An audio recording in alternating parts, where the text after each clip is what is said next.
মাননীয় স্পিকার, আপনাকে এবং এই মহান সংসদের প্রত্যেক সম্মানিত সদস্যকে আমার পক্ষ থেকে সালাম এবং আমার নির্বাচন এলাকার চকরিয়া পেকুয়া জনগণের পক্ষ থেকে সালাম।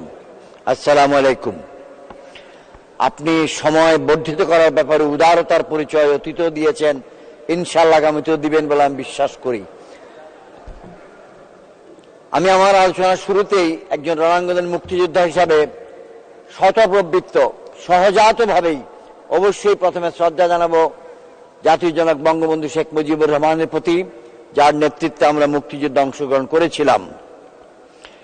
আমি 1971 সালের মহান মুক্তিযুদ্ধের সকল রাজনৈতিক ও সমরাঙ্গনের নেতৃত্বের প্রতি শ্রদ্ধা জানাচ্ছি।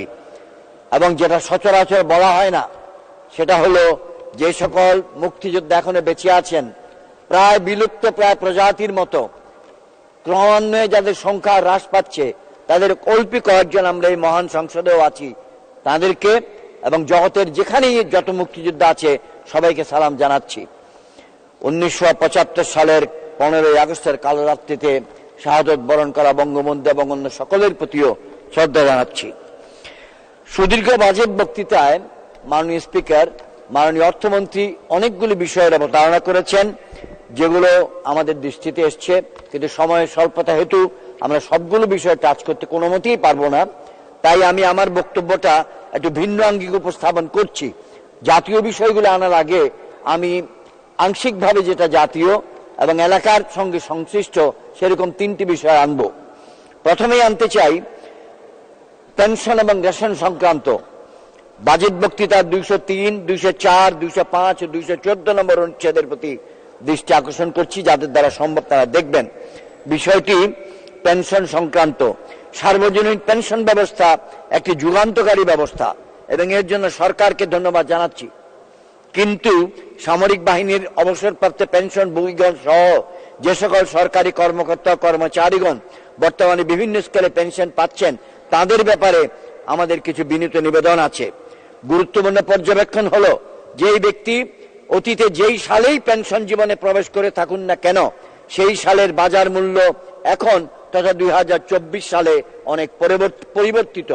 অতএব আমার নিবেদন এই যে কোনো সরকারি কর্মকর্তা বা কর্মচারী যেই সময়ই অবসর গিয়ে পেনশন জীবনে প্রবেশ করুন না কেন, তাকে হালনাগাদ বর্তমান বাজার মূল্যের সঙ্গে সামঞ্জস্য রেখে যেন পেনশন দেওয়া হয়। এর জন্য পেনশন ক্যালকুলেট করার পদ্ধতি, পেনশন বিধান ইত্যাদি সংস্কারের প্রয়োজন আছে। আমি সরকারকে মনে করিয়ে দিই, অনেক দেশে পদ্ধতি আছে, ইংরেজিতে বলে ওয়ান র্যাঙ্ক ওয়ান পেনশন, ওরও আমাদের চিন্তা করার আহ্বান রাখছি। একই সাথে সরকারকে ধন্যবাদ জানাই যে আমরা অনেক ব্যক্তির আবেদন এবং 4 ফেব্রুয়ারি 2024 সালে আমারও আবেদনের পরিপ্রেক্ষিতে সরকার সামরিক বাহিনী সমূহের সদস্যদের রেশন মানি ইনক্রিজ করেছেন, সেটা প্রায় 2 গুণ বৃদ্ধি করে দিয়েছেন, 2 গুণের বেশি। তার জন্য ধন্যবাদ জানাচ্ছি। আমি আবেদন করব যে এই দুর্মূল্যের বাজারে বেঁচে থাকার সুবিধা দেওয়ার জন্য, জীবনের আনন্দের ন্যূনতম সুযোগ দেওয়ার জন্য সর্বশিল্পের সর্বস্তরের শ্রমিক ভাই বোনদের জন্য যেন একটি রেশনিং ব্যবস্থা কায়েম করা হয়।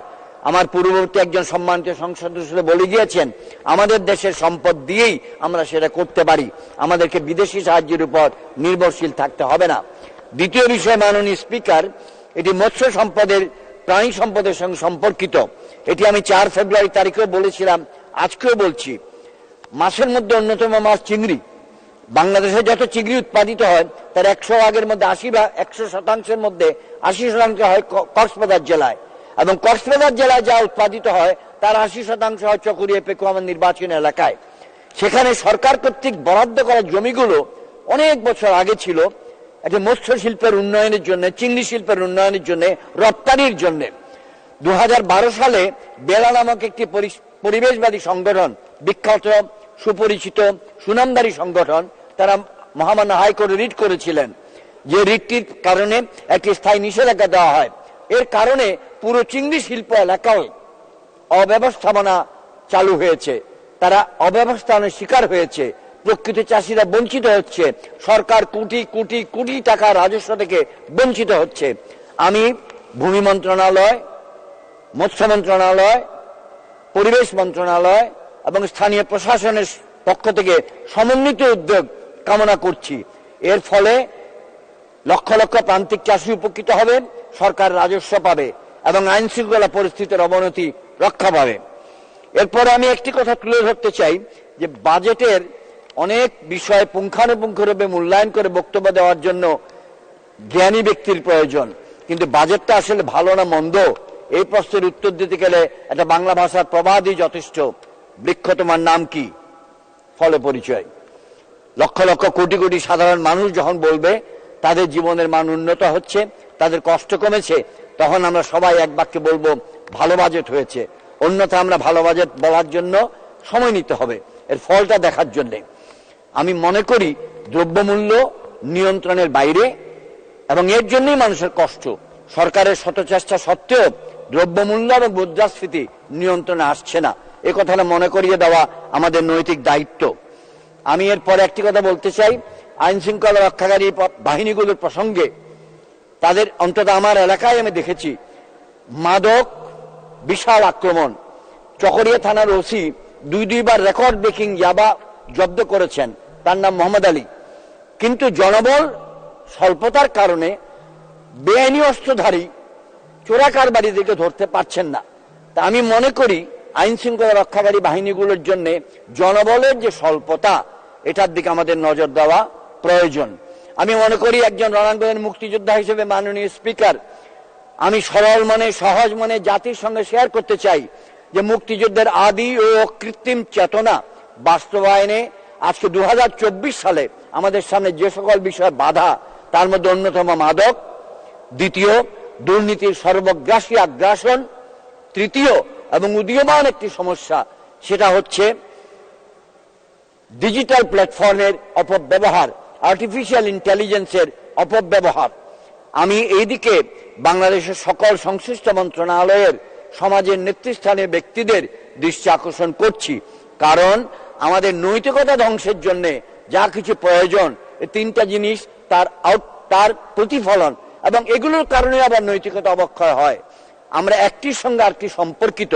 তাই আমি বাজেটের পুঙ্খানুপুঙ্খ অর্থ বন্টন ইত্যাদির দিকে মনোযোগ না দিয়ে আপনার মাধ্যমে এই মহান সংসদের মাধ্যমে জাতি সকলকে নিয়ে আবেদন করছি সরকারের কাছে দুর্নীতি দমনের জন্য শুধুমাত্র দুর্নীতি দমন কমিশনকে শক্তিশালী না করে তাদেরকে তাগাদা না দিয়ে একটি জাতীয় কর্মকৌশল আবিষ্কার করা প্রয়োজন, যাতে আমরা আগামী 15 থেকে 20 বছর অন্তত যারা আজকে শিশু সদস্য 2 মিনিটের মধ্যে শেষ করুন। 2 মিনিট বা 3 মিনিট যদি মাননীয় স্পিকার দেন, কারণ এটা হঠাৎ করে হবে না।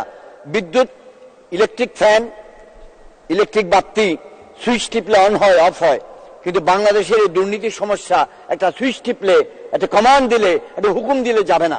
এর জন্য একটি জাতীয় কর্ম পরিকল্পনা এবং প্রচন্ড পরিশ্রম আমাদের প্রয়োজন, মনস্তাত্ত্বিক এফোর্ট প্রয়োজন, শিক্ষা বিভাগে এফোর্ট প্রয়োজন, ধর্মীয় অঙ্গনে এফোর্ট প্রয়োজন।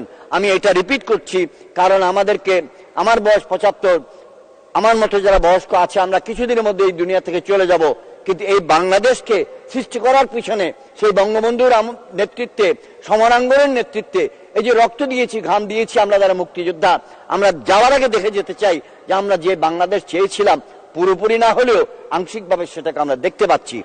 আমার পক্ষ থেকে আপনার নিকট আমার পরের আবেদন, বাংলাদেশের সামরিক বাহিনী এবং দক্ষিণ পূর্ব বাংলাদেশের সীমান্ত নিয়ে আমার নির্বাচনী এলাকা কক্সবাজার জেলায়, যদিও সীমান্ত রেখা আমার ওখান থেকে একটু দূরে, কিন্তু একজন সাবেক সেনাবাহিনীর সদস্য হওয়ার বদৌলতে এবং নিরাপত্তার সঙ্গে চিন্তা করার বদৌলতে বারবার এই প্রশ্নটি মনের মধ্যে আসছে যে আমরা কি আমাদের প্রতিরক্ষা, আমরা কি আমাদের সীমান্ত রক্ষা যথেষ্ট গুরুত্ব দিচ্ছি কিনা।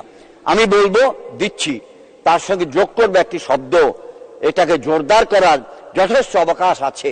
আমি এই মহান সংসদে দাঁড়িয়ে আপনার মাধ্যমে সরকারের প্রতি আবেদন করছি, স্থানীয় সীমান্তরক্ষী বাহিনী তথা বিজিবি, স্থানীয় পুলিশ প্রশাসন, স্থানীয় সেনা সামরিক কর্তৃপক্ষকে আরো জোরদার করতে হবে মানুষের মনের আতঙ্কটি দূর করার জন্য।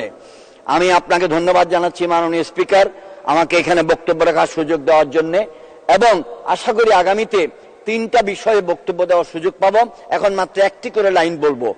এক, আমার নির্বাচনী এলাকা চকরিয়া পেকুয়ায় সবচেয়ে বড় সমস্যা শেষ করুন, 1 মিনিট। এই নদীর ভাঙন রক্ষার্থে পানি সম্পদ মন্ত্রণালয়কে উদ্যোগ নিতে হবে।